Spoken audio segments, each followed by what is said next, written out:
For those of you who don't know me, my name is David, and I'm David's best man. And growing up, two of my best friends were both named David. And we had a lot of fun together. And you'd think it would be simple with all of us named the same name, but it actually got complicated sometimes, especially when we were playing football. And the quarterback would drop the play and say, David, I want you to run a slant across the middle. David, give me a button hook at 7 yards, and David, you go deep. So then we'd have to look at each other and we'd have our own little huddle and say, all right, I guess you go deep, I'll run the slant, and you do the hook. And as it turns out, I guess I'm going to be the last of the three Davids to be getting married. Which I'm actually okay with. And I think, you know, finding your true love is all about the timing. And I'll never forget the day that David found his true love. It was a day it was a Saturday night, we were at a bar downtown drinking some beer, and into the room walks a lovely blonde woman with another lovely blonde woman, and, you know, David nudges me with his elbow and he says, hey dude, he's like, check out that blonde girl, she's hot. And I said, oh, Alexis? I know Alexis, let's go talk with them. She was actually with Lindsay.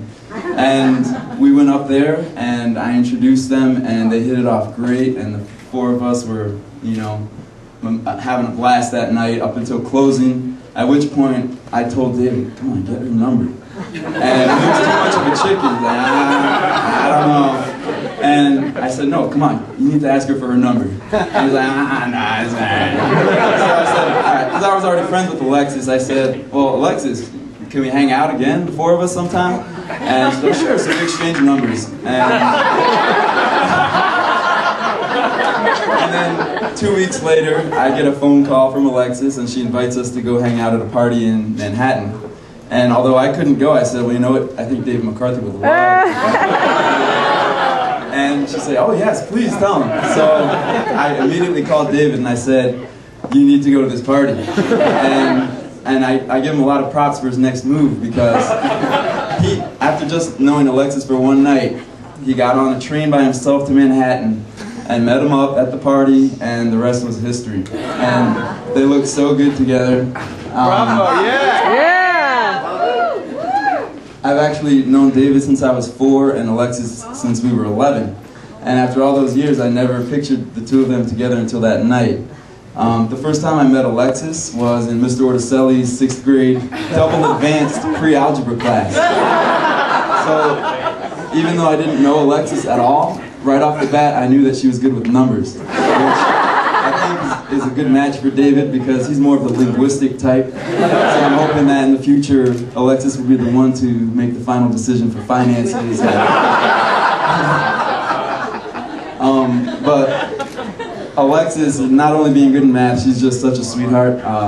I've known her in middle school as well as 9th grade and high school. She would always help me not only solve quadratic equations, but also with English assignments and social studies. And while she had no trouble finding guys to ask her to the dance, she would help me figure out what girl I might be able to invite to the dance. So she's always looking out for people, which is why I know she'll make a great mother someday, and even more importantly, a great wife to my best friend.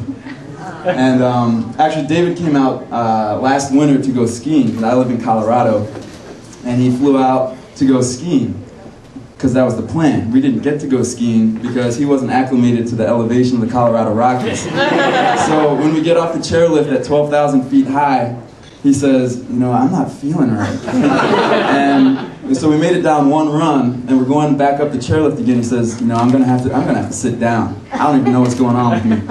So me, being his best man, his best friend, said, all right, man, you go ahead and warm up in the hut, but I'm here to ski. So I went skiing, and 10 minutes later, my cell phone rings. It's actually on vibrate, and I pick it up, and it's Alexis calling, and she says, you need to get back to that hut and take care of my David. And she says, please don't tell David that I called you because he's going to go at me. But I have a feeling that he's really sick, and he's going to need your help. He's just too embarrassed to ask you for help to get down the mountain.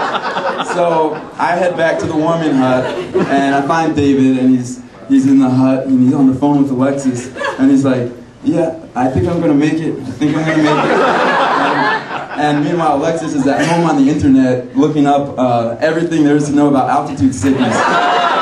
So We made it down fine, nice and slow, and we had to come back to Denver and take care of David, but it's nice to know that David's going to have someone always looking out for him, unlike me.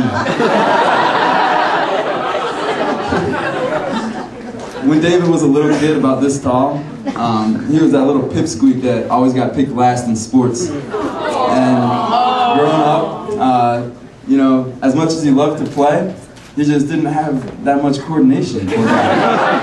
Until he got to high school, and he surprised me by going out for the wrestling team, and he made the wrestling team. And after that, he just started getting stronger and stronger and tougher until he found himself on the rugby field for Vassar, whacking people and knocking them out. And through all those years, going from the little pipsqueak to the college stud, he was there, you know, I was there with him, he was there with me. He's like the brother I never had. And, you know, in elementary school, we used to play hall soccer in our G.I. Joe underpants. In middle school, we used to tease each other about our crushes. And then in high school, we used to help each other go on dates with our crushes. And I can't tell you how happy I am for both of you. What I value most about David's friendship is how loyal he is. He's always loyal to me. And Alexis, I can tell you, he's always going to be there for you. And you're a lucky woman, David. You're a lucky man. Congratulations.